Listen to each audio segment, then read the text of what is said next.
पाहत आहात live Maharashtra police times news channel. Pandharpur शहरातील कुंभार गल्ली येथे दुहेरी खून प्रकरण घडले होते। या हत्याकांडातील 2 संशयित आरोपींना अटक करण्यात पोलिसांना यश आले असून गेल्या 6 महिन्यांपासून या प्रकरणाचा छडा लावत होते। या खून प्रकरणात विशाल शिंदे नाईक वय 25 आणि अथर्व शिंदे नाईक वय 24 दोघेही राहणार नवी सोलापूर रोड पंढरपूर यांना अटक करण्यात आली असून सर्व बाजूंनी यंत्रणा कामाला लागली आहे।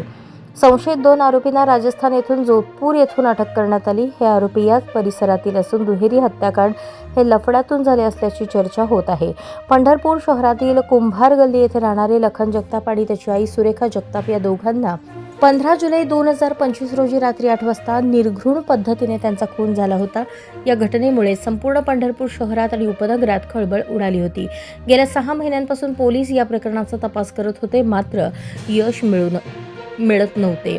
या प्रकरणातील 2 आरोपींना पोलिसांनी अटक केली आहे। हे आरोपी मोठ्या राजकीय वारसा लाभलेल्या कुटुंबातील आहेत। दोघांनी लखन जगताप आणि त्याची आई सुरेखा जगताप यांचा कोणत्या कारणावरून खून केला याचा तपास करण्यासाठी पोलिसांनी दोन्ही आरोपींना न्यायालयात उभे केले, तेव्हा न्यायाधीशांनी दोन्ही आरोपींना 9 दिवस पोलीस कोठडीत ठेवण्याचे आदेश दिले।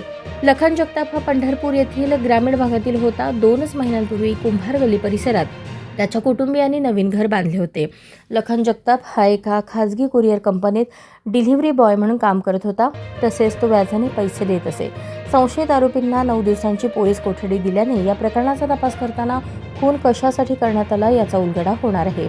पोलिसांनी दुहेरी खून प्रकरणाचा तपास लावल्यामुळे नागरिकांमधून समाधान व्यक्त होत आहे। याबाबत सहाय्यक पोलीस अधीक्षक प्रशांत डगळे अधिक तपास करत आहेत।